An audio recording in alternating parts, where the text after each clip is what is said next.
जी अस्सलाम वालेकुम। कैफ 6 आज के लेक्चर का आगाज़ करते हैं। Lecture number 60।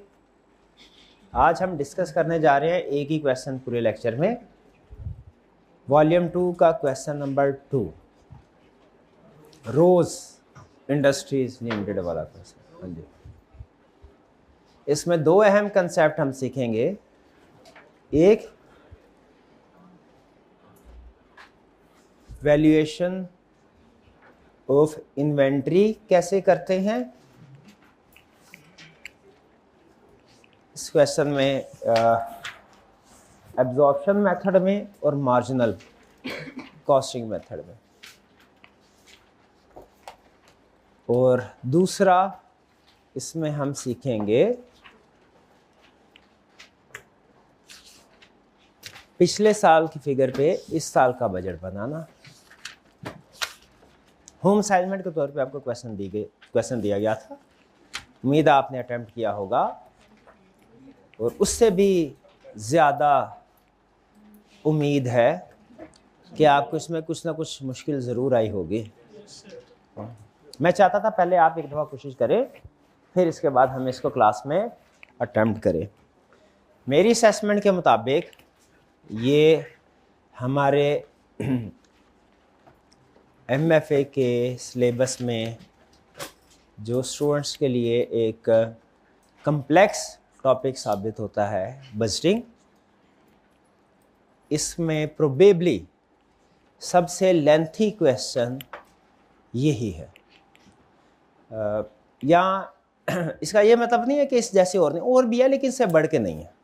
जैसे कुछ डिफरेंट एडजस्टमेंट्स भी हैं, अभी हमने एक दो एडजस्टमेंट और मज़ीद करनी है जब हमें वो यूनिट्स भी देता है मटेरियल के। इस क्वेश्चन में भी वैसे यूनिट्स हैं, लेकिन बहरहाल ये समझ लीजिए कि आपके सिलेबस में सबसे मुश्किल क्वेश्चन में से एक क्वेश्चन है ये वाला जो हम करने जा रहे हैं, ठीक है। लेकिन अगेन इसको सिस्टमेटिकली लेके चलेंगे तो इस तरह के क्वेश्चन आसानी से हल हो जाते हैं।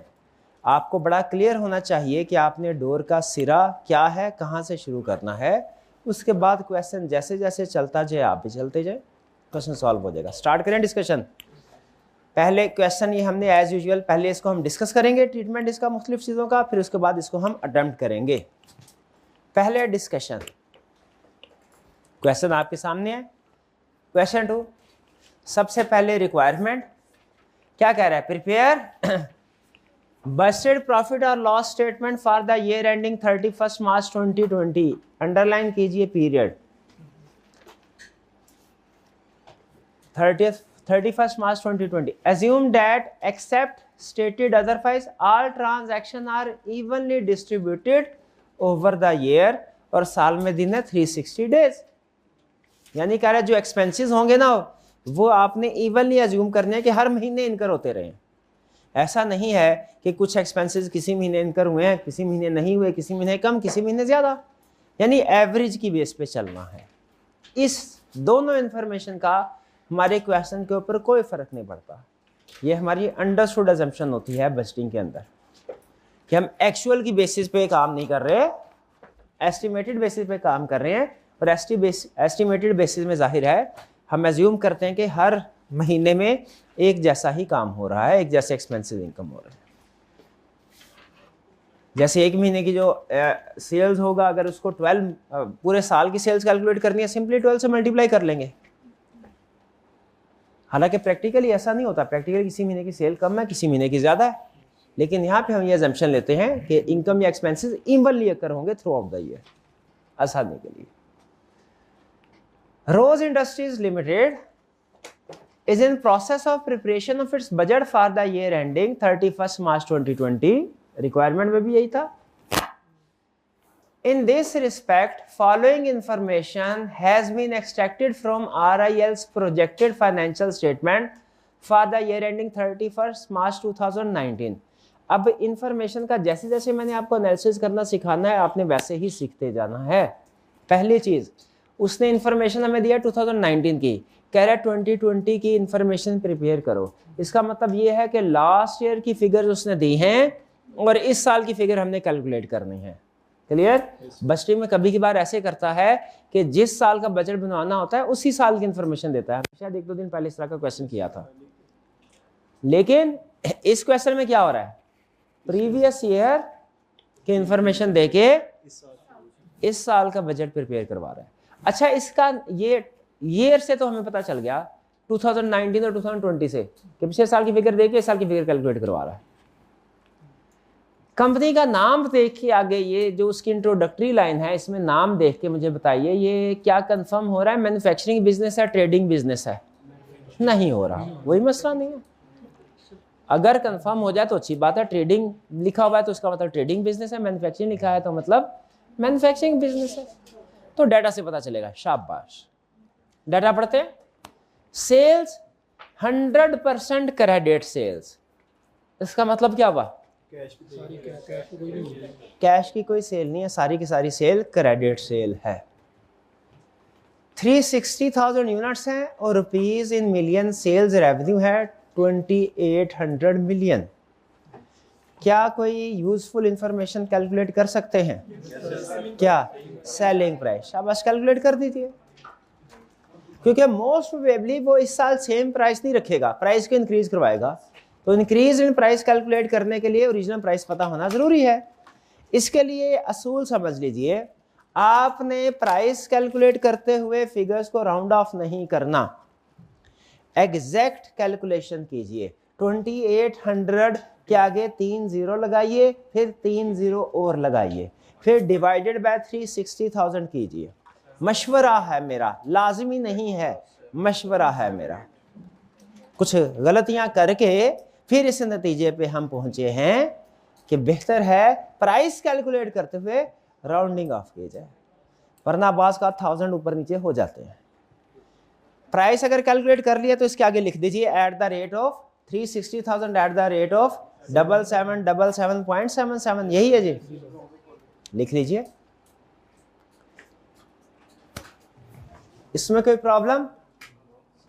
आगे चलते हैं। Cost of sales, raw material consume. अगर रॉ मटेरियल के आगे कंज्यूम्ड ना भी लिखा होता तब भी अंडरस्टूड था रॉ मटेरियल कंज्यूम्ड ही है। क्यों भला?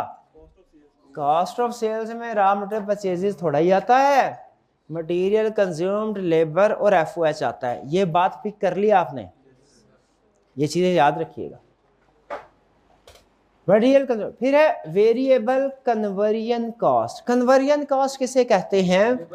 लेबर प्लस एफओएच को, फैक्ट्री ओवरहेड को कन्वर्जन कॉस्ट किसे कहते हैं? इसका मतलब है उसने लेबर और फैक्ट्री ओवरहेड को अलग अलग नहीं किया, इकट्ठा कर दिया उसने। हमने कहा ठीक है, कोई प्रॉब्लम नहीं, इसमें कोई प्रॉब्लम तो नहीं आपको, बल्कि अच्छा है, एक कैलकुलेशन हमारी कम हुई, लेबर और ओवरहेड दोनों इकट्ठे निमट जाएगी, अच्छा है। बल्कि वेरिएबल कन्वर्जन कॉस्ट 280 और फिक्स्ड कन्वर्जन कॉस्ट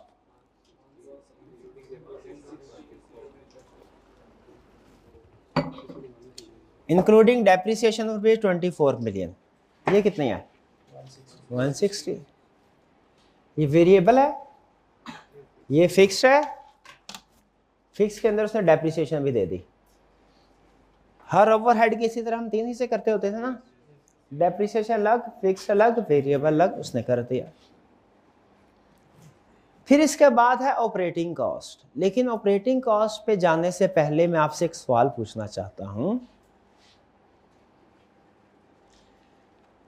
कि इसमें वो क्या ये पता चल रहा है ये मैन्युफैक्चरिंग बिजनेस है कि ट्रेडिंग बिजनेस? कैसे पता चल रहा है? रॉ मटेरियल से कन्वर्जन कॉस्ट से पता चल रहा है ये मैन्युफैक्चरिंग बिजनेस है। बिल्कुल ठीक है। इसमें opening working process, add opening working process, less closing working process, add opening finish good, less closing finish good नहीं है। क्यों? पूछिए सवाल अपने आप से, क्यों नहीं है? क्या नहीं होगा? होगा, बल्कि नीचे लिखा भी हुआ है उसने। लेकिन वो जो होता था material plus labour plus overhead is equal to manufacturing cost at opening working process less closing working process cost of goods manufactured at opening finish good less closing finish good cost of goods sold, वो क्यों नहीं लिखा हुआ? वो क्यों नहीं लिखा हुआ? यहीं पे कंप्लीट हो गया होगा। दो पॉसिबिलिटीज है, आपने बताना है दोनों में से क्या पॉसिबिलिटी है। आपने तो इस साल की बनानी है ना, पिछले साल में क्यों नहीं है डाटा? वन बाय वन जी, वहाँ पे रिवर्स इंजीनियरिंग करते थे, यहाँ पे डायरेक्ट बनानी है। यहाँ पे डायरेक्ट, बिल्कुल ठीक है। तो डायरेक्ट बनाने में उनका क्वेश्चन ये है कि सर पहले हम रिवर्स इंजीनियरिंग करते थे, यहाँ पे डायरेक्ट बताया। भाई डायरेक्ट बनाने में भी फॉर्मेट तो वही होगा, रिवर्स इंजीनियरिंग करें या डायरेक्ट इंजीनियरिंग करें, मसला उसमें नहीं है, लेकिन फॉर्मेट तो नहीं ना चाहिए। उस साल के जो कॉस्ट ऑफ सेल और क्लोजिंग है ना, वो हमारे साल से रिलेटेड होगा, क्योंकि वो चीजें हमें दी हुई हैं। दो ऑप्शन दे रहा हूं, दोनों में से एक ठीक है एक गलत है, आपने बताना है कौन सी ठीक। नंबर 1, उसने ओपनिंग और क्लोजिंग वर्किंग प्रोसेस और फिनिश गुड इसलिए नहीं काउंट फॉर किए क्योंकि वो दोनों फिगर है ही नहीं, या तो है ही नहीं या है तो ओपनिंग क्लोजिंग सेम है। बताइए क्या रीजन होगी? सेम है, क्योंकि सेम हो तो फिर भी याद रखें वो याद शो करवाने की जरूरत ही नहीं है, इसलिए उसने नहीं करा। सेम है, कैसे पता चला? क्योंकि नीचे उसने बोला है क्लोजिंग इन्वेंट्री मौजूद है ये पिछले साल की है। इस टेबल को पढ़ते हुए ये कहीं पे भी नहीं आपने भूलना कि ये पिछले साल का टेबल है, पिछले साल की इसका मतलब है स्टॉक है तो सही, फिनिश गुड का स्टॉक है तो सही, वर्किंग प्रोसेस का नहीं है, लेकिन फिनिश गुड का है। तो है तो ऊपर शो क्यों नहीं करवाया? सेम है। दो ही पॉसिबिलिटी, या तो है ही नहीं या सेम है। दोनों सूरतों में जो मैन्युफैक्चरिंग कॉस्ट है वही कॉस्ट ऑफ गुड्स मैन्युफैक्चर्ड आ जाती है और वही cost of goods sold statement है। क्लियर? कोई प्रॉब्लम इसमें? मटेरियल हो गया, लेबर हो गया, ओवरहेड हो गया और बाकी सेम है। चलिए, operating cost variable varies with sales volume. ये क्यों लिखा ऑपरेटिंग कॉस्ट? ये तो हमें भी पता है कि वेरिएबल जो है वो वेरी करती है, लेकिन जो बात आपको नहीं पता वो ये है, पता क्या है कि वेरिएबल एक्सपेंसेस वेरी करते हैं वॉल्यूम के साथ, ये आपको पता है। जो बात नहीं पता वो सुन लीजिए कि वेरिएबल ऑपरेटिंग एक्सपेंसेस सेल्स के साथ वेरी करते हैं, नंबर ऑफ यूनिट्स सोल्ड के साथ। Yes sir. लेकिन वेरिएबल मैन्युफैक्चरिंग कॉस्ट वो सेल्स के साथ नहीं, यूनिट्स प्रोड्यूस के साथ वेरी करती है। इस क्वेश्चन का सबसे अहम पॉइंट है ये। कल मैं बताया था ना, एक बात बताते बताते रुक गया था, कल या परसों मैं बता दिया, फिर मैंने कहा था नहीं, वो ये बात थी। फिर दोबारा सुन लीजिए। Variable manufacturing expenses moves with units produced and variable operating expenses move with units sold. भाई ऐसा ही है, कंसेप्चुअली सोचें कि यूनिट्स ज्यादा बनेंगे तो सेलिंग कास्ट के ऊपर इसका फर्क नहीं आएगा, लेकिन मैन्युफैक्चरिंग कास्ट पे फर्क आएगा। ज्यादा बनेंगे ज्यादा मैन्युफैक्चरिंग ज्यादा, तो selling cost moves with sales, manufacturing cost move with production. ये पहले इसको अच्छे तरीके से बार बार पढ़े, समझ में आए तो फिर मुझे बताए आगे चलेंगे, वरना मैंने आगे नहीं चलना जब तक ये बात नहीं समझ आएगी कि मैन्युफैक्चरिंग एक्सपेंसेस यूनिट्स प्रोड्यूस के साथ मूव होते हैं और variable operating expenses units sold के साथ। सेल्स डबल होगी, ऑपरेटिंग वेरिएबल एक्सपेंसेस डबल होंगे, मैन्युफैक्चरिंग एक्सपेंस डबल होंगे कि नहीं, इसकी कोई गारंटी नहीं है।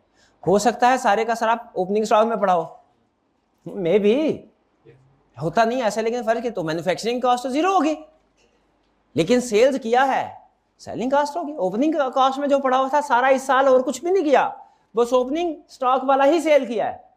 सेलिंग कास्ट होगी क्या? मैन्युफैक्चरिंग कास्ट होगी। तो selling cost moves with sale और production cost move with production.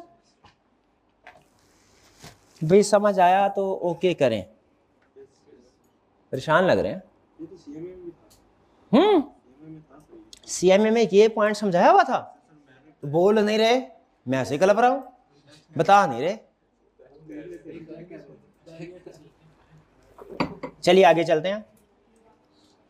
तो इसका मतलब ये हुआ रॉ मटेरियल कंज्यूम्ड जब हम इस साल कैलकुलेट करेंगे उसे सेल्स के ग्रोथ रेट से नहीं मल्टीप्लाई करना, प्रोडक्शन के ग्रोथ रेट से मल्टीप्लाई करना है। सेल्स के ग्रोथ रेट से नहीं, प्रोडक्शन के हिसाब से कि इस साल यूनिट्स कितने प्रोड्यूस हुए। ठीक है। वेरिएबल कन्वर्जन कॉस्ट को इस साल जब कैलकुलेट करना है सेल्स के ग्रोथ रेट के हिसाब से नहीं, यूनिट्स सोल्ड के हिसाब से नहीं, यूनिट्स प्रोड्यूस के हिसाब से। फिक्स को तो करना ही नहीं है। और लेकिन ऑपरेटिंग कॉस्ट वेरिएबल को जब इस साल कैलकुलेट करना है यूनिट सोल्ड के लिहाज से कैलकुलेट करना है, यूनिट प्रोड्यूस के लिहाज से नहीं। सेलिंग कॉस्ट है यूनिट सोल्ड के साथ चेंज होगी, प्रोडक्शन कॉस्ट यूनिट प्रोड्यूस के साथ, सेलिंग कॉस्ट यूनिट सोल्ड के साथ, प्रोडक्शन कॉस्ट यूनिट प्रोड्यूस के साथ। फिक्स तो हो रहे थे, फिक्स है। क्लोजिंग इन्वेंट्री रॉ मटेरियल उसने अमाउंट बताई है 70 और फिनिश गुड में क्या बताई है अमाउंट 40,000 यूनिट्स। अमाउंट क्या है 110। टेबल समझ आ गया, इसकी एक एक फिगर यूज कैसे करनी है वो बात की बात है। हर लाइन आइटम समझ आ गया क्या है, इंफॉर्मेशन दे रही है हमें। कह रहा है फिर information and projection for the budget year ending 31 मार्च 2020। इस साल जो आपने बजट बनाना है उसके लिए इंफॉर्मेशन यूज करें। क्या इंफॉर्मेशन है जी? कह रहा है introduction the management estimate that profitability can be increased by employing the following measures. ये स्टेप्स लेंगे प्रॉफिटेबिलिटी इंक्रीज हो जाएगी। क्या? Introduction of cash sales at 5% less than the credit sale price. Credit sale price क्या है ऊपर आपने calculate कर दी 7777.77। कह रहा है उससे 5% कम करें कैश सेल्स। ठीक है, डिस्काउंट देंगे तो कोई बंदा फ्री पैसे देगा ना। This would increase the total sales volume by 30%। Total sale volume कितने से इंक्रीज हो जाएगा 30%, यानी 360,000 multiply by 1.3। whereas credit sale volume would reduce by 20% as some of the existing customer would shift to cash sale। यहां पे 20% को underline करें। Question मेरा आपसे ये है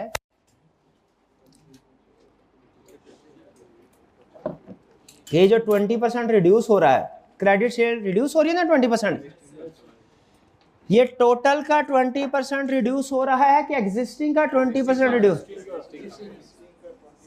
कितने स्टूडेंट्स का ख्याल है टोटल सेल का 20% रिड्यूस हो रहा है?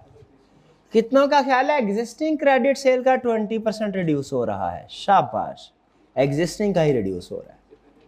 तो इसका मतलब ये हुआ कि टोटल सेल का 1.3% से मल्टीप्लाई करेंगे, 30% ग्रोथ रेट आ गया ना सेल्स का, 1.3 से मल्टीप्लाई करेंगे इस साल की सेल्स आ जाएगी।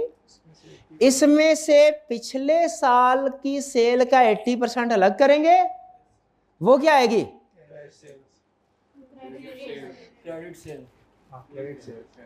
पिछले साल की क्रेडिट सेल का 80% लेस करेंगे, वो इस साल की क्रेडिट सेल आ जाएगी। और रिमेनिंग क्या होगा? Cash sales. फिर से पिछले साल की सेल्स को 1.3 30% इंक्रीज हो रहा है, मल्टीप्लाई करेंगे इस साल की सेल्स आ जाएगी। इस साल की सेल्स के दो हिस्से करेंगे, कैश अलग क्रेडिट अलग। क्रेडिट सेल कितनी होगी? पिछले साल की सेल्स का 80%, रिमेनिंग क्या होगी? Cash cell. क्रेडिट सेल को क्रेडिट सेल प्राइस से मल्टीप्लाई करेंगे, कैश सेल्स को कैश सेल्स की प्राइस से मल्टीप्लाई करेंगे, तो हमारे पास टोटल सेल आ जाए। भाई ऐसा ही है। चलिए आगे उसने कहीं कोई प्राइस मजीद कोई चेंज करने को बोला है? प्राइस चेंज करने को बोला है, यही प्राइस रहे, 777 नहीं रहे। चलिए अब आपके पास है 3 मिनट, आपने कैलकुलेट करना है टोटल सेल्स। कैलकुलेट करके साइड पे रख लीजिए, इस्तेमाल अभी नहीं करेंगे लेकिन तैयार करके साइड पे रख ले। करे करे करे, शाबाश। डायग्राम बनाइए, मैं भी आपके साथ करता हूं।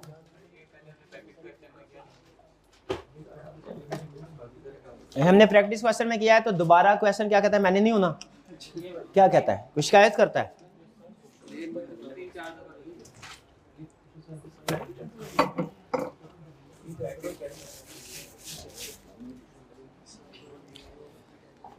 देखते हैं पहले कौन करता है। सर आप कर लीजिए। मैं नहीं करने दूँ।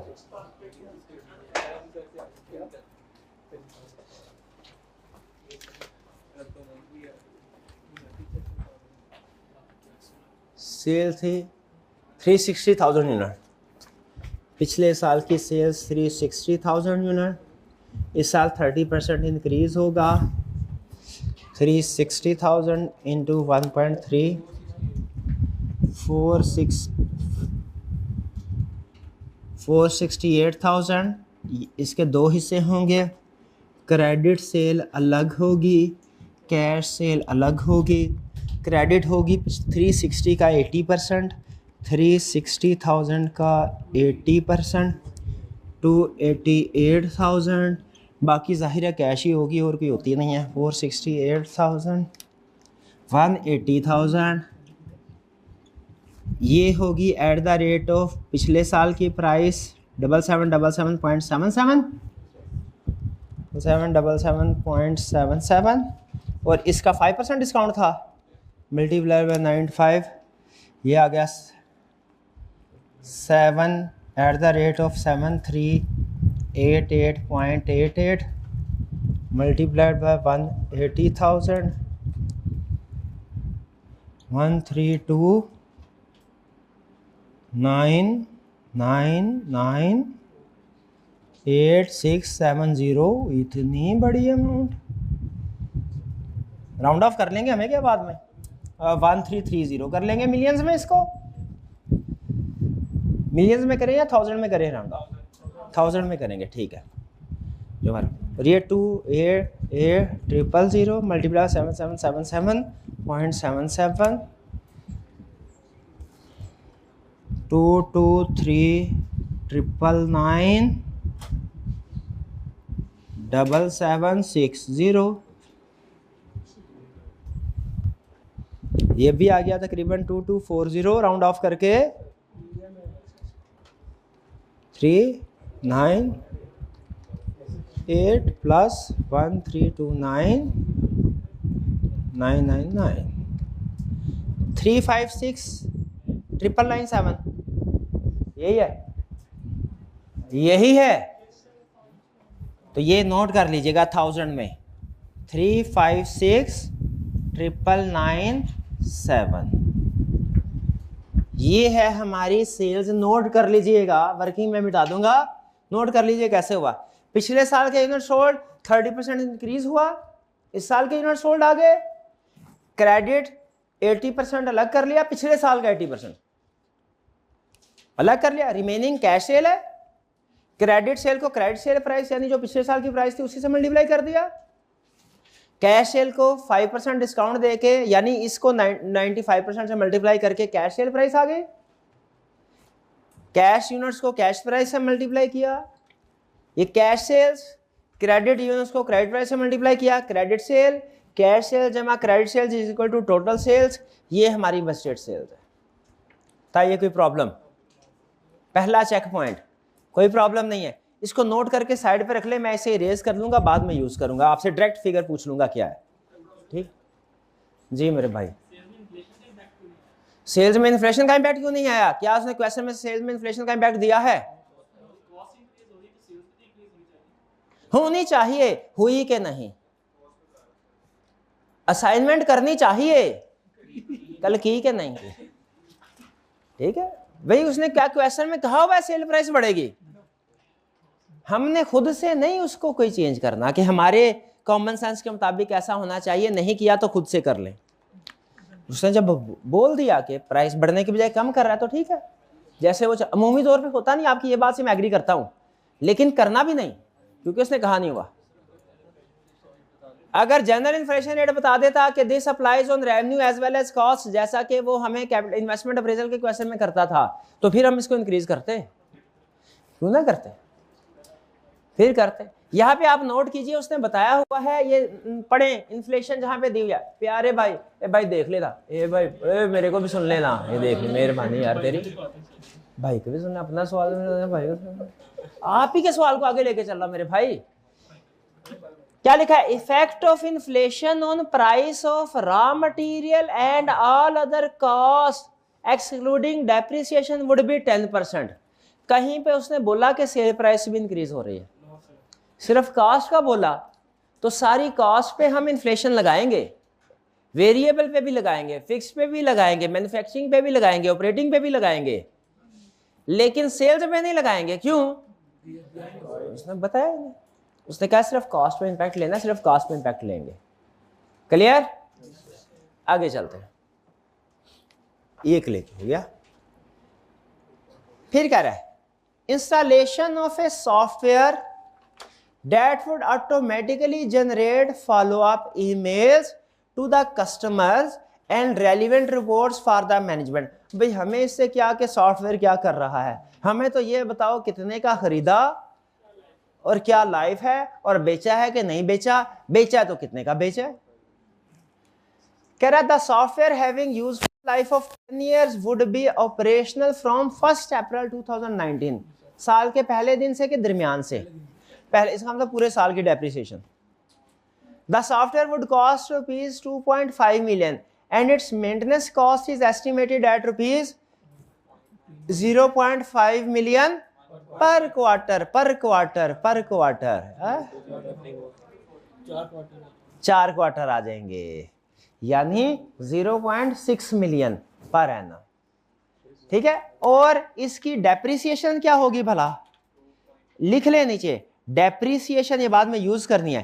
Depreciation is 2.5 million divided by 10, 0.25 million। Depreciation क्या है?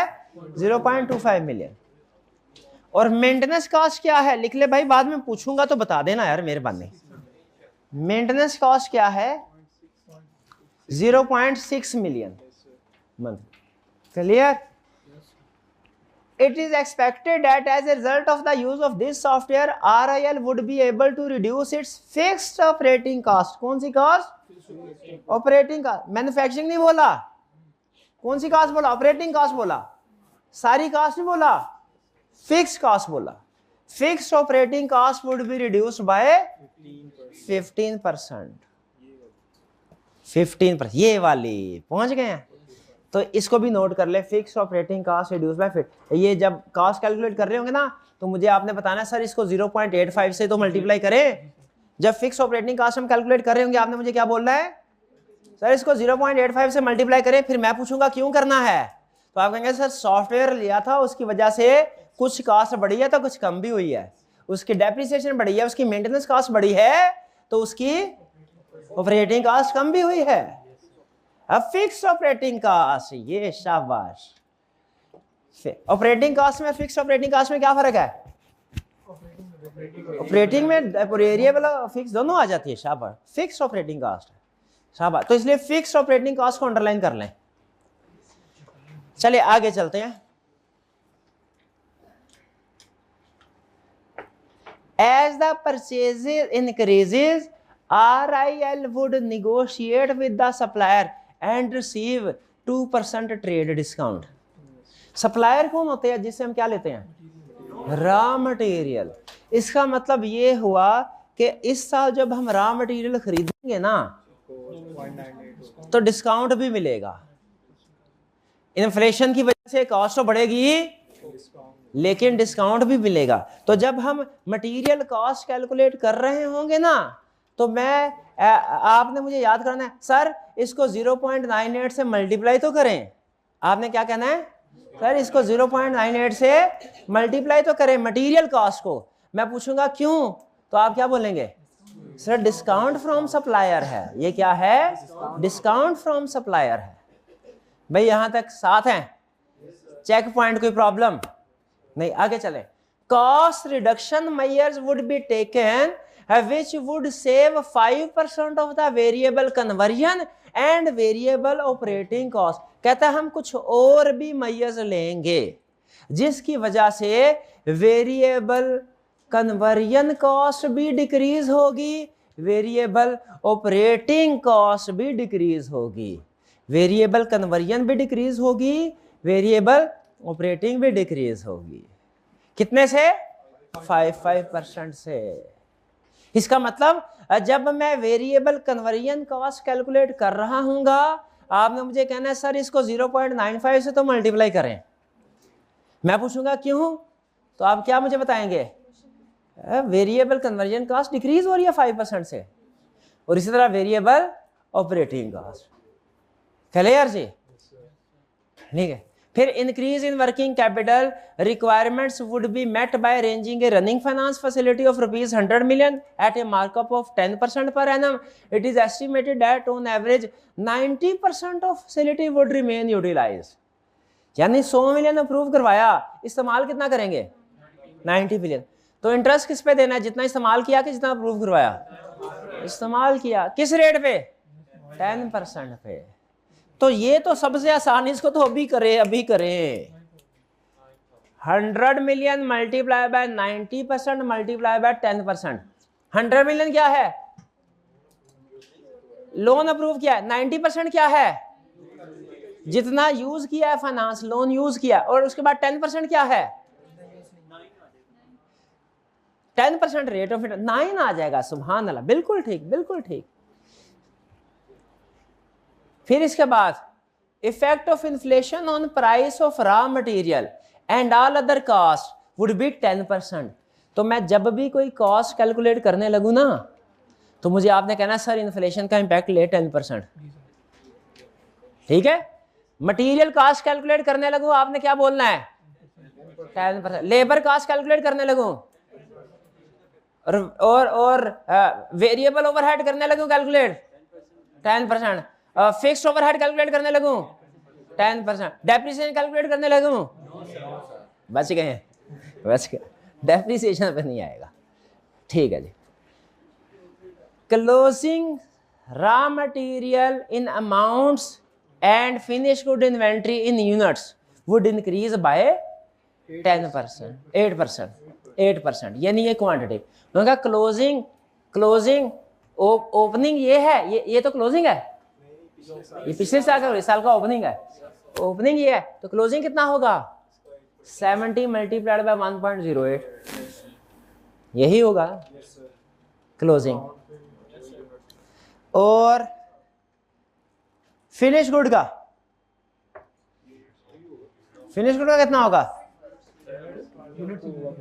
यूनिट्स इंक्रीज होंगे, इसकी कॉस्ट नहीं। भाई क्वेश्चन सारा पढ़ लिया। कितने स्टूडेंट है जिनको मैंने खुसूसी शाबाश देनी है? बताइए जरा। वो स्टूडेंट जिन्होंने इंफॉर्मेशन पढ़ते इंफॉर्मेशन का जिस आइटम पे इफेक्ट आ रहा है साथ में टिक किया हुआ है, चाहे नुक्ता क्यों ना लगाया हो, जरा हाथ उठाइए। मैंने आपको बताया था ना एक दफा कि ये काम करना है, बताया था कि नहीं बताया था?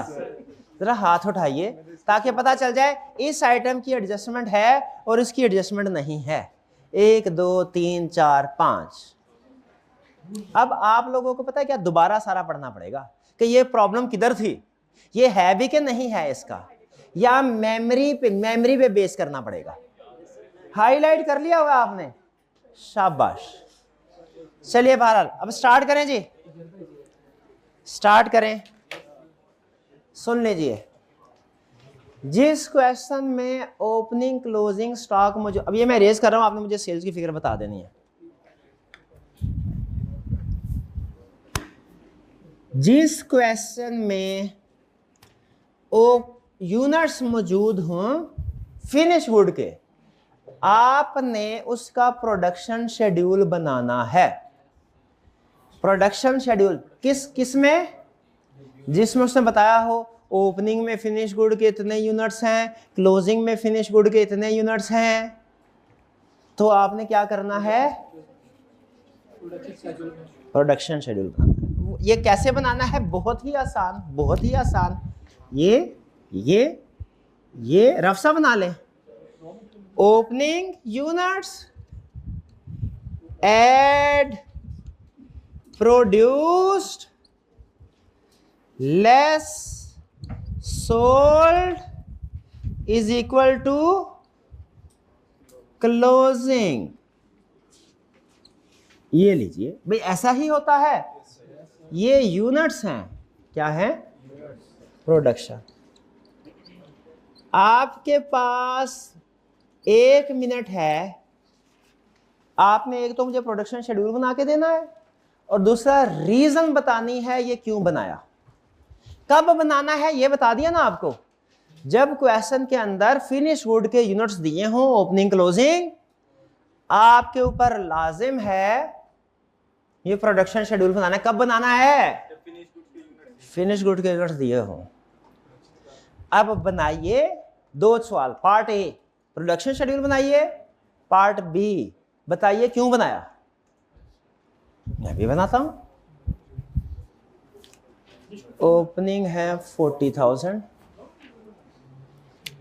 गिवन है,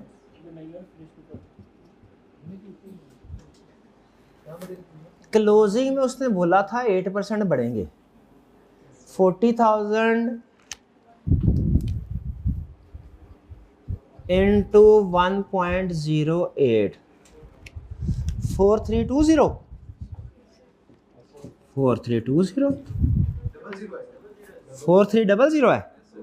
800 का 32 होता है, कैसे कह रहा है, 43200। ओके ठीक है 432 क्लोजिंग स्टॉक हो गया। प्रोड्यूस कितने हैं ये नहीं पता, लेकिन सोल्ड कितने हैं ये मेरे को पता है। सोल्ड कितने हैं ये मेरे को पता है। कैसे पता है भला, 30%। हाँ जी, 460 कितने, पिछले साल कितने हुए थे, 360,000। इस साल 30% बढ़े हैं। 360,000 इंटू 1.3 कितने आगे थे, 468,000। तो प्रोड्यूस कितने होंगे, बैलेंसिंग फिगर ये गिवन है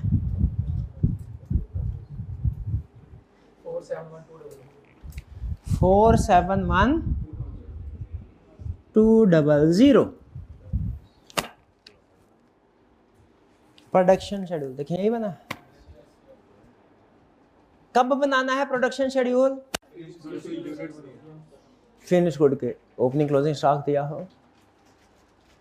क्यों बनाना है प्रोडक्शन शेड्यूल, इसका जवाब दें तो आपको मानूं बजटिंग के एक्सपर्ट है। शाबाश, इसलिए क्योंकि जो ऑपरेटिंग वेरिएबल कॉस्ट है वो यूनिट सोल्ड के साथ मूव होगी और जो मैन्युफैक्चरिंग वेरिएबल कॉस्ट है वो यूनिट्स प्रोड्यूस के साथ मूव होगी। इसलिए किया है। नहीं समझ आई बात, या इसको सिंप्लीफाई कर दूं, operating cost move, variable cost की बात कर रहा हूं। ऑपरेटिंग कॉस्ट मूव होगी सेल्स के ग्रोथ रेट से और मैन्युफैक्चरिंग कॉस्ट मूव होगी प्रोडक्शन के ग्रोथ रेट से। वेरिएबल ऑपरेटिंग कॉस्ट मूव होगी सेल्स के ग्रोथ रेट से और वेरिएबल मैन्युफैक्चरिंग कॉस्ट या प्रोडक्शन कॉस्ट मूव होगी प्रोडक्शन के ग्रोथ रेट से। ठीक है, यहां पे आपके पास 2 ऑप्शंस हैं, मैं दोनों बता देता हूं। नंबर 1, हर एक कॉस्ट कैलकुलेट करते हुए, जैसे अगर प्रोडक्शन कैलकुलेट कर रहे हैं मैन्युफैक्चरिंग कॉस्ट, तो पिछले साल की कॉस्ट को पिछले साल के यूनिट प्रोड्यूस से डिवाइड करें, इस साल के यूनिट प्रोड्यूस से मल्टीप्लाई कर दें। और अगर ऑपरेटिंग कॉस्ट कैलकुलेट कर रहे हैं तो पिछले साल के ऑपरेटिंग कॉस्ट को पिछले साल के यूनिट सोल्ड से डिवाइड कर दें, इस साल के यूनिट सोल्ड से मल्टीप्लाई कर दें। पहला तरीका ये है, ठीक है। डिवाइडेड बाय प्रीवियस ईयर की कॉस्ट को लेके डिवाइडेड बाय यूनिट सोल्ड पिछले साल मल्टीप्लाई इस साल की यूनिट सोल्ड। इसमें आपका होगा डिवाइडेड बाय, जैसे फर्ज कीजिए 360,000 multiply bye 471,200 divided by 360,000 multiply bye 468,000। हर एक के साथ ही आ रहा होगा। एक तरीका ये है। दूसरा तरीका क्या है कि हर कैलकुलेशन के साथ ये बड़ी बड़ी फिगर लिखने की बजाय आप इसकी परसेंटेज एक ही दफा कैलकुलेट कर लें कि पिछले साल के यूनिट्स थे 360,000, 468,000 डिवाइडेड बाय 360,000 1.3। हर एक पिछले साल जो एक्सपेंस सेल्स पे बेस कर रहे हैं ना, हर एक को 1.3 से मल्टीप्लाई करते जाओ। बात वही है, हमने एक ही दफा डिवाइड कर दिया उसको। मैं समझ रहे हैं कि नहीं समझ रहे। पिछले साल का अगर मैं आपसे कहूं पिछले साल 10 यूनिट बनाए, कॉस्ट 100 आई। इस साल 20 यूनिट बनाए, कॉस्ट क्या आएगी? 200। कैसे कैलकुलेट हुआ? 100 एक तरीका है, 100 एक तरीका सुने एक और से सुनेगा। एक तरीका है 100 पिछले साल के डिवाइडेड बाय 10 मल्टीप्लाई बाय 20। बाकी एक्सपेंस को भी इसी तरह कैलकुलेट करते जाए। यानी हर जो ये बेसिकली इसको आप यूं भी कह सकते हैं, ऐसे भी लिख सकते हैं, ऐसे भी लिख सकते हैं। तो आपने पिछले साल की बेस पे जो जो इस साल की कॉस्ट कैलकुलेट करनी होगी, पिछले साल की कॉस्ट को यहां लिखे, इन दोनों से मल्टीप्लाई करते हैं। ऐसे ही है। पिछले साल अगर कोई कॉस्ट 50 है, इस साल कितनी होगी? 50 मल्टीप्लाई बाय 20 डिवाइडेड बाय 10। ऐसा ही होगा ना। ये इस साल के यूनिट सोल्ड है, ये पिछले साल के थे। मैं सिर्फ इतना कह रहा हूं, मल्टीप्लाई बाय 20 डिवाइड बाय 10 हर एक से करने के बजाय 10 कम 10 10 गुना 20, हर एक को सिंपल 2 से मल्टीप्लाई करते जाए। दोनों ऑप्शंस आपके पास है। अब बात समझ आई? तो अब मुझे बताइए कि जब मेरे पास पिछले साल के यूनिट सोल्ड है 360, इस साल के यूनिट सोल्ड है 468,000, तो मैंने पिछले साल के सेलिंग एक्सपेंस से जब इस साल के सेलिंग एक्सपेंस कैलकुलेट करने हैं, मेरे पास एक तरीका तो ये है कि पिछले साल के सेलिंग एक्सपेंस को डिवाइड करूं 360 से, मल्टीप्लाई करूं 468,000 से, हर एक को ऐसे कैलकुलेट करता रहूं। मेरे पास एक दूसरा तरीका भी है। वो क्या? मैं एक ही दफा परसेंटेज कैलकुलेट कर लूं कि ग्रोथ कितने % आई है, सेल्स को उससे मल्टीप्लाई करता रहूं। समझ आ रही है? जैसे आप कंफर्टेबल है मैं वैसे तैयार हूं। मेरा ख्याल है कि इसी हिसाब से चलते हैं। परसेंटेज वाला आपके लिए शायद थोड़ा सा नहीं, कोई बात नहीं, ऐसे ही चलते हैं, नो प्रॉब्लम। लेकिन मैंने बता दिया दोनों ऑप्शन, क्योंकि कुछ स्टूडेंट ऐसे होते हैं जो खुद से काम करना पसंद करते हैं, उनके लिए एक दूसरा रास्ता भी दिखा दिया। चलेंगे हम इसी रास्ते पे। स्टार्ट करें। अब हमने क्या करना है? Budget calculate. क्वेश्चन सारा सॉल्व हो चुका है, अब सिर्फ आपके सामने प्रेजेंट करना है। आइए जरा,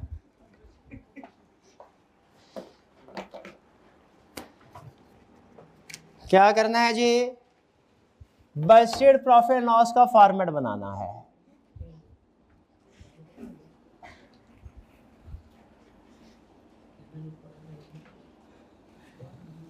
अभी तक जरा मुझे बताइए, जब तक मैं फॉर्मेट ड्रा कर रहा हूं, मेरा भाई मुझे बताया हमने अभी तक क्या चीजें सीखी हैं बजटिंग में।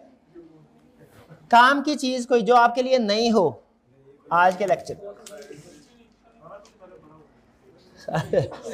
आज कुछ नया पढ़ा होगा जो कल नहीं पढ़ा था।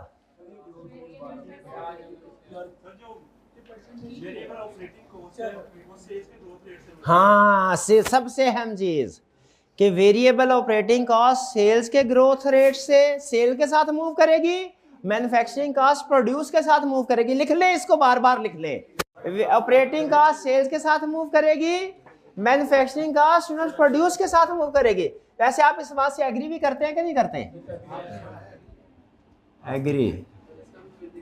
Budgeted profit and loss.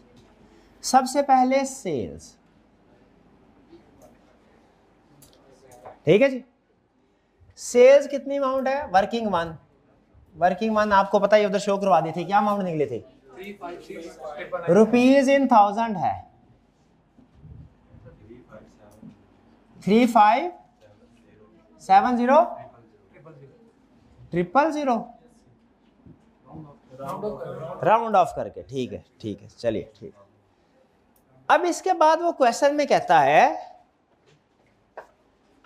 RIL using marginal costing and follows FIFO method for valuation of inventory। भाई मार्जिनल कॉस्टिंग याद है? फिक्स। ये मार्जिनल कॉस्टिंग किसको अफेक्ट करती है? Closing stock of finish good को। और फाइफो मेथड किसको अफेक्ट करता है? मटेरियल कंज्यूम को। ये याद है? शाबाश शाबाश। तो अब मार्जिनल कॉस्टिंग है तो मैं यहां पे इसको कर देता हूं sales less variable cost of sale, जो कि यहां पे क्या है? कन्वर्जन कॉस्ट है ना। वेरिएबल यहां पे लेस कर देते हैं हम, less material consumed, material consumed less variable conversion cost, और लेस कर देते हैं वेरिएबल ऑपरेटिंग कॉस्ट। ऐसे ही होता है क्या? मार्जिनल के फॉर्मेट में ऐसे ही होता है, ये तो पता है आपको। गुड। और फिर इधर क्या आ जाता है? कंट्रीब्यूशन, फिर लेस फिर करना है। अब क्या लेस करना है? Fixed conversion cost less fixed operating cost. एक चीज हो रही थी, इंटरेस्ट नया आया था क्या? लेस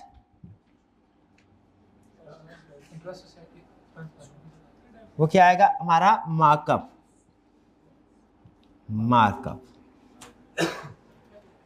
ठीक है। डेप्री से हाँ उसे फिक्स ऑपरेटिंग कॉस्ट में इंक्लूड कर देंगे ना। यहां तक क्लियर है? अच्छा, इस क्वेश्चन में वर्किंग प्रोसेस तो नहीं है, ठीक है। तो ये हमारा आ जाएगा मटेरियल प्लस लेबर, ये आ जाता है हमारा मैन्युफैक्चरिंग कॉस्ट। अब इसमें हमने opening work in process add closing work in process less करते थे, ऐसा ही है? वो है ही नहीं। अब ओपनिंग फिनिश गुड ऐड करना है और क्लोजिंग फिनिश गुड लेस करना है। अब वो हम ऐसा करते हैं कि कहाँ पे ऐड करें इसको? इस फॉर्मेट में हम इसको मटेरियल कंज्यूम, इसके साथ ही नीचे मटेरियल वेरिएबल ओवरहेड, वैसे तो यहाँ पे आना चाहिए, ऐसा ही है ना। इसको हम थोड़ा सा नीचे कर देते हैं ताकि उसकी भी जगह बन जाए। वेरिएबल कन्वर्जन कॉस्ट, यहाँ पे हम क्या करेंगे? वो जो वर्क स्टॉक होगा ओपनिंग क्लोजिंग बैलेंस उसको एडजस्ट करवा लेंगे। फॉर्मेट बताइए, यहाँ पे हमारा प्रॉफिट आ जाएगा। सबसे पहले मुझे बताइए फॉर्मेट के साथ कंफर्टेबल हैं? क्या क्या क्या क्या क्या? Fixed conversion cost? नहीं नहीं नहीं, एक मिनट, ओ एक मिनट। मटेरियल, हाँ ये वेरिएबल कन्वर्जन नहीं, ऑपरेटिंग कास्ट आना है, ऑपरेटिंग कास्ट आना है। परेशान क्यों हो जाते हैं जी? यहां तक क्लियर है? कोई प्रॉब्लम? चलिए, अब आपके पास 3 मिनट का टाइम है, आपने कैलकुलेशन करनी है। कैलकुलेशन कौन सी करनी है सुन लीजिए, ये हमारी कैलकुलेशन हो चुकी है, ठीक है। मटेरियल कंज्यूम्ड आपने कैलकुलेट करना है इस साल का, और याद रखिए हिंट आपको बता रहा हूं, पहला हिंट आपने इसमें मटेरियल कंज्यूम्ड कैलकुलेट करते हुए इसको यूनिट्स प्रोड्यूस से रिलेट करना है इस साल के, यानी पिछले साल का मटेरियल कंज्यूम्ड जब आपने इस साल का ग्रोथ रेट से मल्टीप्लाई करना है ना, तो वो ग्रोथ से मुराद क्या होगा, यूनिट्स प्रोड्यूस। तो कैसे इस साल की कैलकुलेशन याद है आपको, कि पिछले साल का मटेरियल कंज्यूम्ड कितना था, 1120,000 डिवाइडेड, अब इस साल का जब कैलकुलेट करेंगे क्या करना है, डिवाइडेड बाय 360,000 पिछले साल के यूनिट्स मल्टीप्लाइड बाय इस साल के यूनिट्स प्रोड्यूस्ड, यूनिट्स सोल्ड नहीं, ये बात समझ आई। यूनिट्स प्रोड्यूस कितने हैं, 471,200। यहां पे आ जाएगा हमारे पास इस साल का मटेरियल कंज्यूम, इसके फिर 2 हिस्से करने हैं, याद है, 2 हिस्से करके मुझे इस साल की मटेरियल कंज्यूम्ड की कैलकुलेशन करके दिखाइए। आपके पास टाइम है 2 मिनट का, शाबाश। ऑनलाइन वाले स्टूडेंट्स आप भी कीजिए, पास कर दें जी। उम्मीद है आप लोगों ने क्वेश्चन कर लिया होगा। कितने स्टूडेंट्स ने मटेरियल कंज्यूम्ड की फिगर कैलकुलेट कर लिया, शाबाश। कितने स्टूडेंट्स अभी कर रहे हैं, कितने स्टूडेंट्स ने कर ली लेकिन गलत हुई, 4 स्टूडेंट्स से गलत हुई है। चलिए सबसे पहले हमने क्या किया, देखिए पिछले साल के हमारे पास मटेरियल कंज्यूम की फिगर मौजूद थी, हमने कहा पिछले साल इतने यूनिट्स पे इतना मटेरियल लगा, इस साल इतने यूनिट्स पे कितना मटेरियल लगेगा, यही क्या आंसर आया, 1120 डिवाइड बाय 360 मल्टीप्लाई 471,200 1465,956 जी भैया, मैच करें, इधर तक पहुंच गए हैं।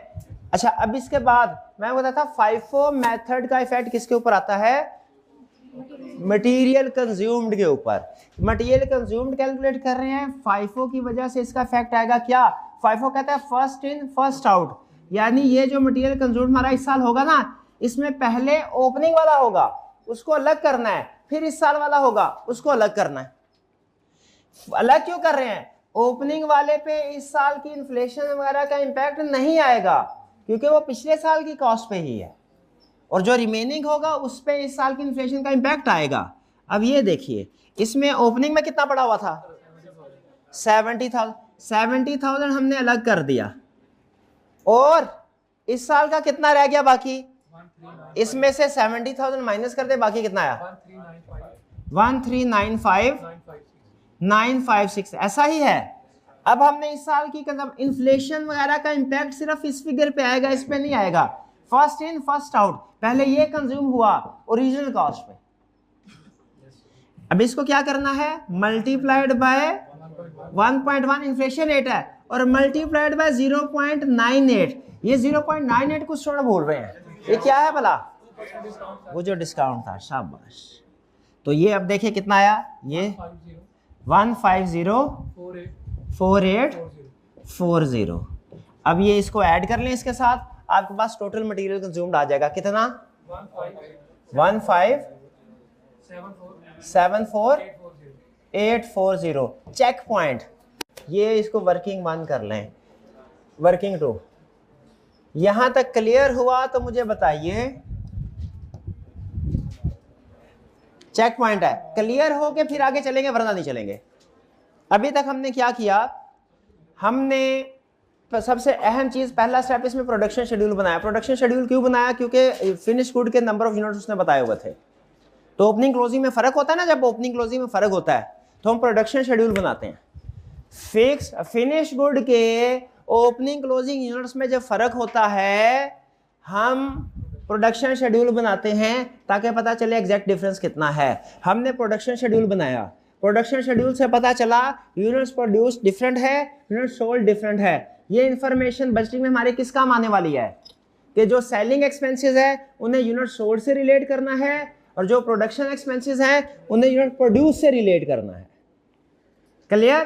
फिर इसके बाद हमने सेल्स की फिगर कैलकुलेट की, मटेरियल कंज्यूम की फिगर कैलकुलेट की एज इट इज। और अहम चीजें दो, जब हमने इस साल का पिछले क्वेश्चन में आपको 30% रेट होता था, ओपनिंग क्लोजिंग स्टॉक नहीं होता था, तो जो सेल्स का ग्रोथ रेट होता था वो प्रोडक्शन का होता था। हम 1120 को मल्टीप्लाई बाय 1.3 करते, अगर opening closing units good same होता ना, हम क्या करते 1120 को मल्टीप्लाइड बाय 1.3 करते, क्योंकि 30% सेल्स और प्रोडक्शन का यूनिट सेम रेट सेम होता। लेकिन हमें चूंकि डिफरेंट था इसीलिए हमने सेल्स वाले 30% ग्रोथ रेट से मल्टीप्लाई नहीं किया, प्रोडक्शन से किया। तो मटेरियल कंज्यूम्ड डिवाइडेड बाय पिछले साल के यूनिट्स मल्टीप्लाइड बाय इस साल के यूनिट्स प्रोड्यूस्ड। इस साल की कंजम्पशन आ गई इन्फ्लेशन के बगैर, फिर उसमें से ओपनिंग स्टॉक अलग किया, फाइफो है ना, फाइफो कहता है ओपनिंग को अलग करो, इस साल के अलग करो और इस साल को इन्फ्लेट करना है, क्योंकि ओपनिंग स्टॉक पिछले साल के रेट पे कंज्यूम हुआ है। ये हमने फिर कैलकुलेशन, ये हमारी रूटीन की कैलकुलेशन जो हम करते होते हैं। फाइफो मटेरियल कंज्यूम्ड आ गया, यहां तक कोई प्रॉब्लम? प्रोडक्शन शेड्यूल क्लियर है, कैलकुलेशन क्लियर है, मल्टीप्लाई हमने यूनिट्स प्रोड्यूस के साथ किया, फाइफो की वजह से अलग किया, वो भी कंसेप्ट क्लियर है। आगे चलते हैं। Next variable conversion. जी बिल्कुल, ये 360,000 पिछले साल के यूनिट्स प्रोड्यूस्ड भी थे, पिछले साल के यूनिट्स सोल्ड भी थे। ये शुरू में डिस्कस कर चुके हैं हमने, ठीक है, कि क्यों इसने वर्क इन प्रोसेस और फिनिश गुड शो नहीं करवाया। क्यों नहीं करवाया? क्योंकि पिछले साल का ओपनिंग क्लोजिंग सेम है, ओपनिंग क्लोजिंग सेम है तो यूनिट सोल्ड यूनिट प्रोड्यूस है, ओपनिंग क्लोजिंग सेम हो तो यूनिट सोल्ड यूनिट प्रोड्यूस होता है। तो 360,000 पिछले साल का यूनिट प्रोड्यूस भी है, यूनिट सोल्ड। क्लियर? इस क्वेश्चन में दो ही एडजस्टमेंट थी, एक एडजस्टमेंट क्लियर होगी, 50% क्वेश्चन कंप्लीट, बाकी रूटीन की एडजस्टमेंट है। अब आगे रूटीन की 2-3 एडजस्टमेंट आएंगी, फिर अगली बात आएगी। नेक्स्ट वेरिएबल कन्वर्जन कॉस्ट कैसे कैलकुलेट होगी भला? वेरिएबल कन्वर्जन का रिलेट किससे करेगी? प्रोडक्शन से। शाबाश, पिछले साल वेरिएबल कन्वर्जन 280, तो अब इस साल की क्या होगी? पिछले साल की variable conversion 280,000 divided by 360,000 multiplied by कौन से वाला? 471 200। क्या मजीद कोई एडजस्टमेंट है? कौन से वाली एडजस्टमेंट? इन्फ्लेशन वाली एडजस्टमेंट मुझे याद आ गया 1.1। क्या वो कोई सॉफ्टवेयर वाली एडजस्टमेंट भी है? सॉफ्टवेयर वाली एडजस्टमेंट क्या है? 15% फिक्स ऑपरेटिंग कास्ट कम होगी 15% से। ये हम तो वेरिएबल कर रहे हैं। वेरिएबल की एडजस्टमेंट क्या थी? है कोई वेरिएबल की एडजस्टमेंट? ये cost reduction measure would be taken which would save 5% of variable conversion. Variable 5% से रिड्यूस हो रही है, तो मैंने इसको मल्टीप्लाइड बाय 1.1 किया और मल्टीप्लाइड बाय 0.95 किया। जरा बताइए, एक मिनट ठहर जा, पहले कैलकुलेशन नहीं करनी, कंसेप्ट बिल्ड करना है मैंने, कैलकुलेशन नहीं करनी। ये 280,000 क्या है? पिछले साल की कॉस्ट। 360,000 क्या है? पिछले साल की एक यूनिट की कॉस्ट आ गई, मल्टीप्लाई बाय ये क्या है? इस साल यूनिट प्रोड्यूस किए, मल्टीप्लाई किया तो इस साल की यूनिट प्रोड्यूस की कॉस्ट आ गई। 1.1 क्या है? इस साल की इन्फ्लेशन रेट, क्योंकि इस साल हमें इस साल के रेट में चीजें मिलेगी। 0.95 क्या है? हर फिगर के पीछे कंसेप्ट है, वो कंसेप्ट ज़हन में रहे। टोटल क्या हुआ? 382,981। मैच करें, सेम है? कोई प्रॉब्लम? Check point? कोई प्रॉब्लम नहीं। आगे चलें। फिर इसके बाद variable operating cost. Variable operating cost, variable operating cost, हाँ वेरिएबल ऑपरेटिंग कॉस्ट। अब मैं वेरिएबल ऑपरेटिंग कॉस्ट कैलकुलेट करने लगा, गलती करूंगा? ठीक है, गलती नहीं करता, गलती यूनिट सोल्ड है, बिल्कुल ठीक है। ऑपरेटिंग का वेरिएबल कॉस्ट पिछले साल की कितनी है? वेरिएबल ऑपरेटिंग कॉस्ट 190, तो ये मेरी कैलकुलेशन क्या होगी? 190,000 divided by 360 multiplied by 468,000 inflation की एडजस्टमेंट भी तो है, मल्टीप्लाइड बाय 1.1। क्या कोई और एडजस्टमेंट है? 5% वाली, वो कितनी है? 0.95। भाई और कोई सॉफ्टवेयर की वजह से नहीं है, सॉफ्टवेयर का फिक्स में इम्पैक्ट था। चलिए ठीक है, कितना आया? 258,115। देखिए मैच होते हैं, लेस वगैरह का फर्क नहीं पड़ता, बाद में कर लेंगे। चेक पॉइंट, कोई प्रॉब्लम इसमें? सारी गेम इसमें है। इधर 471,200 क्यों किया, इधर 468,2,000 क्यों किया? क्योंकि selling expense move with sale, production expenses move with production. Fixed conversion cost, fixed conversion cost including depreciation, depreciation को अलग करना है, बाकी कॉस्ट को अलग करना है। 160 है फिक्स्ड कन्वर्जन कॉस्ट, इसमें डेप्रिसिएशन अलग करो, डेप्रिसिएशन 24 की अलग करो, और अदर फिक्स कॉस्ट वो कितने की रह गई? ये कर रहा हूं ना, फिक्स 160 माइनस 24 136। ये तो है पिछले साल की। इस साल की फिक्स कन्वर्जन कॉस्ट में कोई मसला है, कोई चेंज है? हाँ, इन्फ्लेशन का इम्पैक्ट मल्टीप्लाइड बाय 1.1, डेप्रिसिएशन में तो नहीं आएगा। अच्छा, कोई और इम्पैक्ट आया है?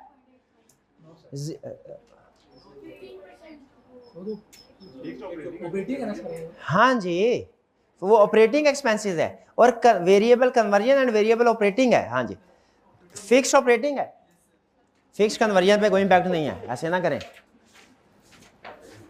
तो डेप्रिसिएशन पे कोई इम्पैक्ट है?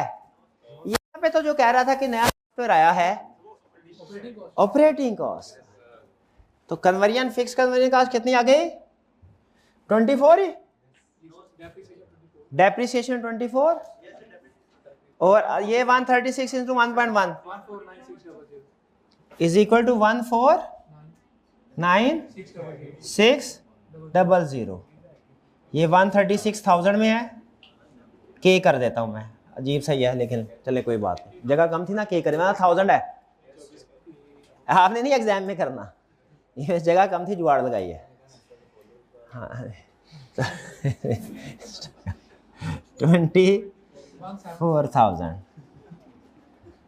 तो टोटल कितना आ गया? 173,600। Check point, problem? अब क्या करना है? फिक्स्ड ऑपरेटिंग, फिक्स्ड ऑपरेटिंग में भी डेप्रिसिएशन भी उसने दी हुई है ना,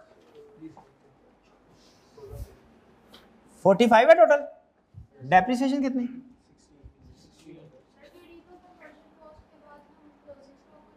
अब मैं बताता हूँ। अच्छा, क्लोजिंग स्टॉक मैंने ऊपर जगह छोड़ी हुई है, लेकिन एक चीज़ ध्यान में रखिए, मैंने कल भी बताया था, फाइनेंस है, काउंटिंग नहीं है, प्रेजेंटेशन मैटर नहीं करती।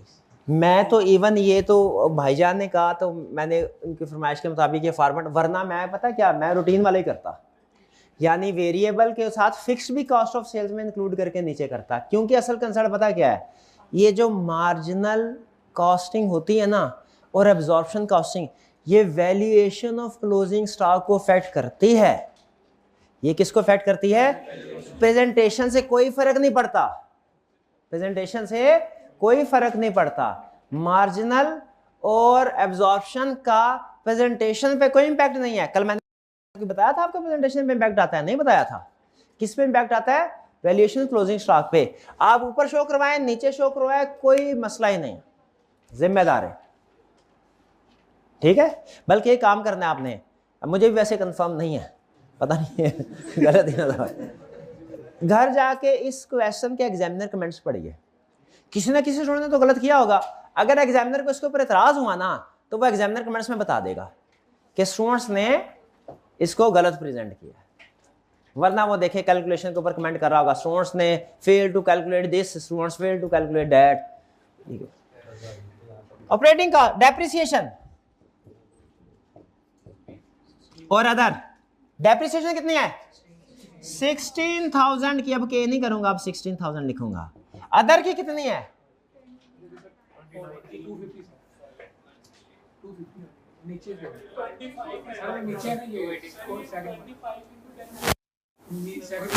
1 मिनट ठहरे, 1 मिनट ठहरे। ऑपरेटिंग कॉस्ट क्या कैलकुलेट कर रहे हैं, फिक्स्ड ऑपरेटिंग कॉस्ट 16,000 है ना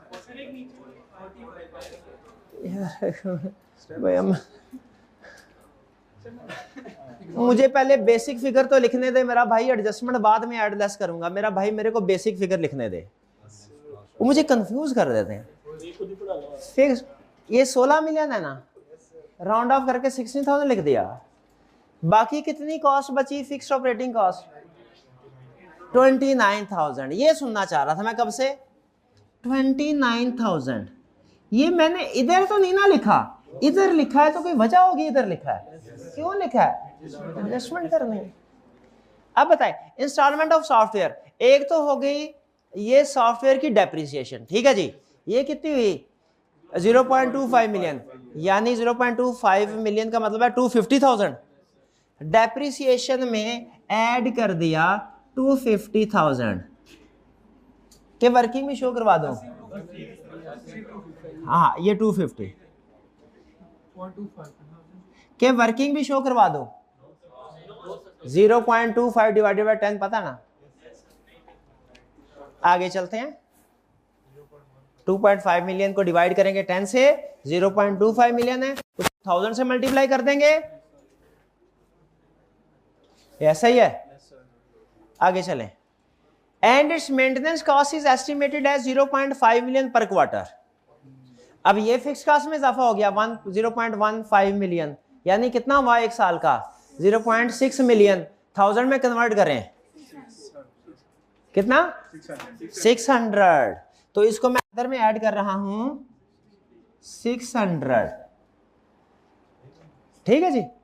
अच्छा आगे चलते हैं, अब इसके बाद क्या कह रहा है, that a result of it is expected that as a result of, अच्छा इसमें इन्फ्लेशन का इम्पैक्ट आना है, वो मल्टीप्लाई करेंगे इसको, हाँ मेंटेनेंस कॉस्ट पे नहीं आएगा ये, इसको करते हैं टू, अदर कॉस्ट है 29,000 है, 29,000 में इन्फ्लेशन, इसको थोड़ा सा आगे कर लेते हैं, 600 मल्टीप्लाइड बाय 1.1, इन्फ्लेशन की एडजस्टमेंट आ गई, और इसमें मल्टीप्लाई बाय 0.85, मल्टीप्लाइड बाय 0.85, ठीक है। अच्छा क्वेश्चन यहां पे, ये जो हमने 0.6 कैलकुलेट किया है, जो मेंटेनेंस है 0.5 मिलियन पर क्वार्टर, इसके ऊपर इन्फ्लेशन का इंपैक्ट आएगा कि नहीं आएगा, ये बताइए।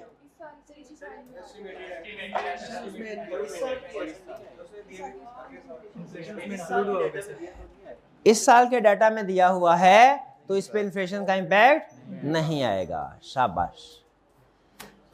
तो अब हमारी टोटल कास्ट कोई इंपैक्ट हो रहा है तो नहीं क्या, तो बताइए टोटल कितना हो गया, डेप्रिसिएशन का हो गया इज इक्वल टू 16250, अदर का कितना हो गया 29,000 multiply by 1.1 multi 0.85 plus 600, again 29,000 क्या है, पिछले साल की fix operating cost other than depreciation, multiply by 1.1 क्या है इन्फ्लेशन, मल्टीप्लाई 0.85 क्या है जो कॉस्ट की रिडक्शन हुई है, और ये 600 क्या है जो इस साल की एडिशनल कॉस्ट है, 27715, ये टोटल कितना हो गया 43965, कर लें एक दफा, ठीक है।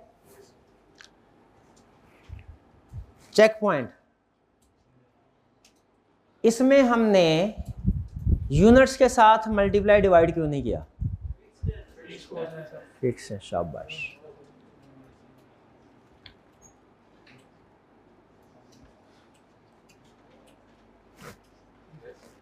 कोई प्रॉब्लम किसी स्टूडेंट को? चलिए आगे चलते हैं। आखिरी एडजस्टमेंट इसकी देखें, material consumed plus labour plus overhead, इससे मैन्युफैक्चरिंग कॉस्ट आती है, ठीक है। लेकिन इसके बाद हमारा फॉर्मेट होता है add opening working process less closing working process, वो इस क्वेश्चन में है नहीं।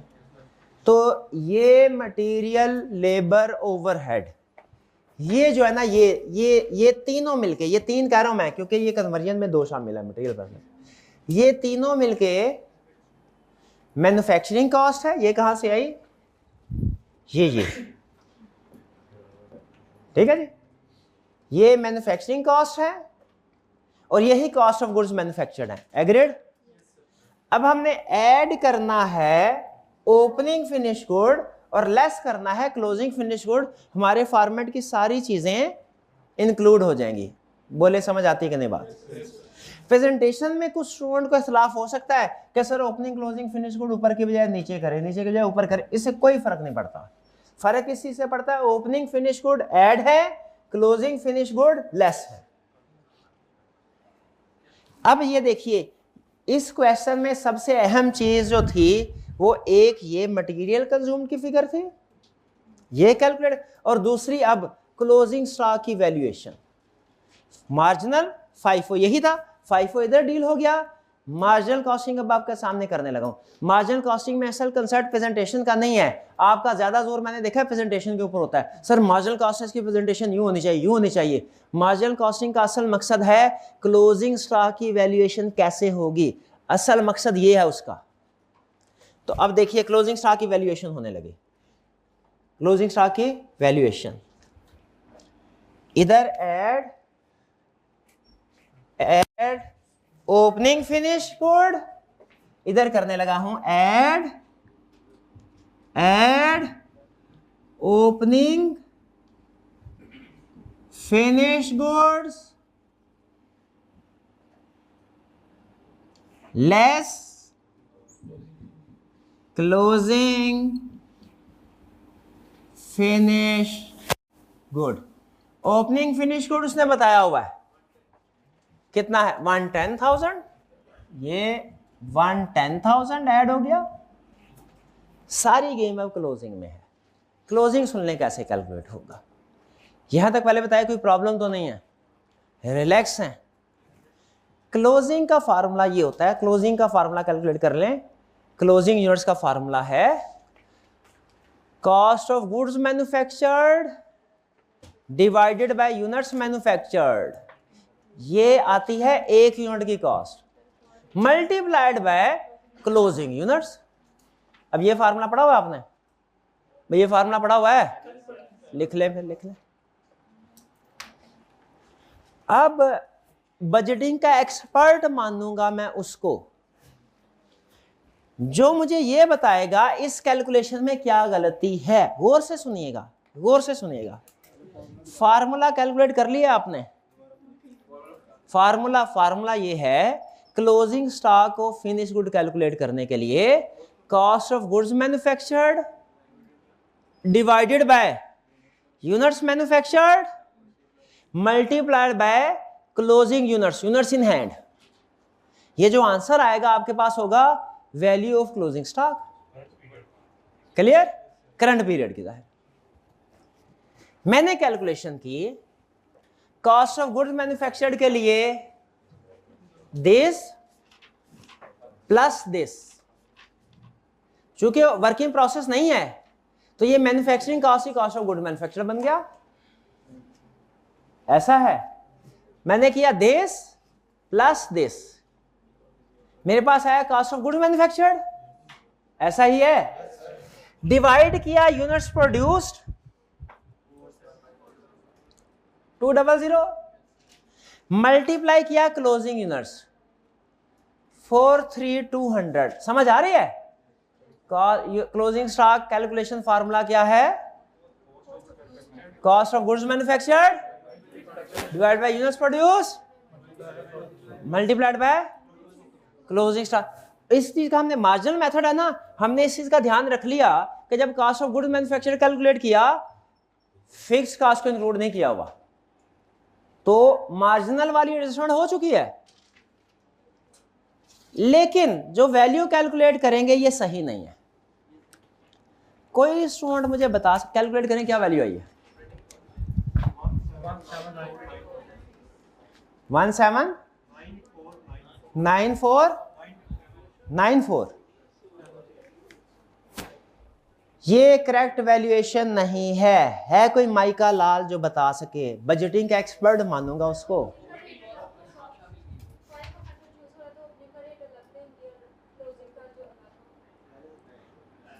जो हमारे प्रोडक्शन आएंगे उसका रेट निकालेंगे, उसको फिर क्लोजिंग के साथ मल्टीप्लाई करेंगे।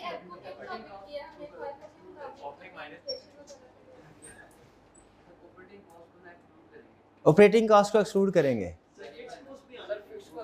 फिक्स कॉस्ट भी आनी चाहिए, मार्जिनल कॉस्ट है, मार्जिनल कॉस्ट है, फिक्स कॉस्ट तो आएगी ही नहीं।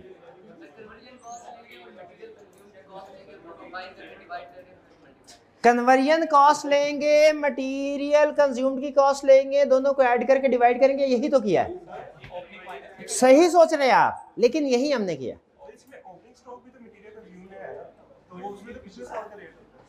शाबाश, पहला इन स्टूडेंट ने बिल्कुल ठीक जवाब दिया और दूसरा इन भाईजान ने बिल्कुल ठीक।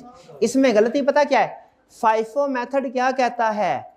फर्स्ट इन वाले फर्स्ट आउट हो चुके हैं, इसका मतलब है जो क्लोजिंग स्टॉक है वो सारे का सारा कब खरीदा है? इस साल खरीदा है। सारे का सारा किस रेट पे आना चाहिए? इस साल के रेट पे आना चाहिए। लेकिन जब आप ये फिगर यूज करते हैं, इसमें थोड़ा सा ही सही, लेकिन ओपनिंग में पिछले साल का रेट भी शामिल है, जिसकी वजह से ये कैलकुलेशन गलत हो जाती है। नहीं समझ आई बात की? असूली तौर पे तो मटेरियल कंज्यूम्ड और कन्वर्जन कॉस्ट, इन दोनों को ऐड करके यूनिट्स मैन्युफैक्चर्ड से डिवाइड करें और मल्टीप्लाई करें क्लोजिंग स्टॉक से, आपके पास क्लोजिंग स्टॉक की वैल्यू आ जानी चाहिए। लेकिन इस केस में सही नहीं आएगी। क्यों नहीं आएगी?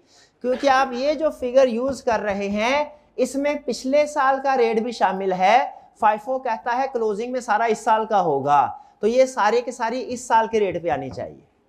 ठीक, चले, ये तो शाबाश शाबाश शाबाश शाबाश शाबाश। अभी 50 नहीं 100 भाई इनको देना, 100 इनको देना है। किधर टी है भाई? चले गए, चले। अब पता है किस वक्त निकलना है? अच्छा, तो फिर इस मसले का हल क्या है? अब हल बताइए, हल बताइए। हल सिर्फ ये है, इसके दो हिस्से ना करें, इसको डायरेक्ट मल्टीप्लाई कर दे सिर्फ क्लोजिंग स्टॉक के लिए। अब देखें क्लोजिंग स्टॉक की वैल्यूएशन क्या होगी। ये वाला मटेरियल कंज्यूम नहीं यूज करना। क्यों नहीं करना? इसमें ओपनिंग पुराने रेट में शामिल है, तो हमने क्या करना है, इसको नए रेट पे ले आते हैं। नए रेट पे कैसे? अब लिखें जरा, 1465956 था, हमने इसके दो हिस्से कर दिए थे, अब नहीं करने। क्यों नहीं करने? क्लोजिंग स्टॉक कैलकुलेट कर रहे हैं। 14659 ये कर लिया, मल्टीप्लाइड बाय 1.1, सारी फिगर, दो हिस्से नहीं करने, सारी फिगर को लेटेस्ट रेट पे ला रहे हैं। Multiplied by 1.1 multiplied by 0.98 plus 82981। अब आइए आपके करंट रेट की cost of goods manufactured, divide करें 47200 से, मल्टीप्लाई करें 43200, एग्जैक्ट क्लोजिंग स्टॉक आएगा आपका। पहले भी यही किया था हमने, भाई कह रहे पहले ये नहीं किया था। करे शाबाश।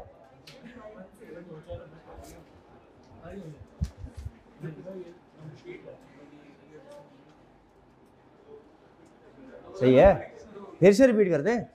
ओके, पहले देखे, कैलकुलेट करके देखे मैच हुई है कि नहीं फिगर।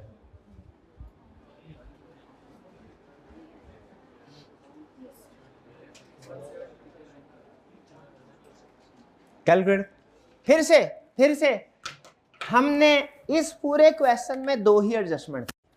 नंबर 1 मटेरियल कंज्यूम्ड की फिगर कैलकुलेट करना, नंबर 2 क्लोजिंग स्टॉक की वैल्यूएशन करना। देखें ये रूटीन के कैलकुलेशन है, इसमें कोई ऐसी चीज नहीं आप कहीं बड़ी नहीं है, या ये मार्कअप की एंड पे छोटी सी कैलकुलेशन आपने ज़बानी कलामी कर दी है, वो उसमें कोई ऐसी चीज नहीं है। 10 million multiply by 90%, 9 million multiply by 10% rate of interest, 0.9 million 900, इसमें कोई कैलकुलेशन नहीं है डिटेल। फिक्स में कोई प्रॉब्लम नहीं है, वेरिएबल में कोई प्रॉब्लम नहीं है। प्रॉब्लम सिर्फ इसमें क्या थी, ये प्रोडक्शन शेड्यूल कैलकुलेट करना, नंबर 2 मटेरियल कंज्यूम कैलकुलेट करना, नंबर 3 क्लोजिंग स्टॉक। इस 3 के अलावा इस क्वेश्चन में कोई जान नहीं है, बाकी रूटीन के कंसेप्ट है। अब क्लोजिंग स्टॉक की कैलकुलेशन कैसे होनी है? क्लोजिंग स्टॉक की कैलकुलेशन यही सी पे ना, उसका फार्मूला होता है कि cost of goods manufactured divided by units manufactured multiplied by units in hand, यानी क्लोजिंग यूनिट्स। यही फार्मूला है। यूनिट्स इन हैंड आपको पता है कितने हैं प्रोडक्शन शेड्यूल से, यूनिट्स प्रोड्यूस कितने हैं ये भी आपको पता है प्रोडक्शन शेड्यूल से। Cost of goods manufacture calculate करनी है, कॉस्ट ऑफ गुड्स मैन्युफैक्चर कितनी है, cost of goods manufacture material consumed plus variable, यह है actual cost of goods manufactured. हम actual cost of goods manufactured को स्टॉक वैल्यूएशन के लिए यूज नहीं कर सकते, क्योंकि इसमें ओपनिंग स्टॉक भी शामिल है जो पुराने रेट पे है, जबकि हमारा इस साल का क्लोजिंग स्टॉक फाइफो मेथड क्या कहता है, फर्स्ट इन तो फर्स्ट आउट हो चुका है, उसको शुरू की रेट को, ओपनिंग के रेट को क्लोजिंग के रेट में नहीं आना चाहिए, इसलिए हमने ओपनिंग के रेट को अलग कर दिया। कॉस्ट ऑफ गुड्स, ये जो रॉ मटेरियल कंज्यूम्ड है, इसे करंट रेट पे लेके आए सारे के सारे को, ऐसे ही है। तो आपने इसके अब वैल्यूएशन ऑफ क्लोजिंग स्टॉक के लिए इसके दो हिस्से नहीं करने, इसको एक ही रेट पे लेके आना है, इस साल के रेट पे। इसके दो हिस्से करके पिछले और इस साल के रेट पे नहीं लाना, क्या करना है, करंट ईयर के रेट। ये क्लोजिंग स्टॉक के लिए है। तो मैंने क्या किया, 1465956 मल्टीप्लाइड बाय 1.1 मल्टीप्लाइड बाय 0.98, ये भी इस साल डिस्काउंट मिला है। मटेरियल कंज्यूमर 1580300 प्लस किया 382981, ये मेरे पास क्या आया, cost of goods manufactured current rate पे। अब क्या करना है, divided by units manufactured 471200 multiplied by closing stock 43200, 179995।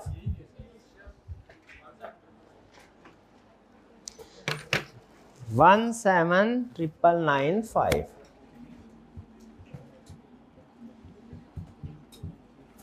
और मार्कअप आपको पता ही है क्या था, वो 9000 है।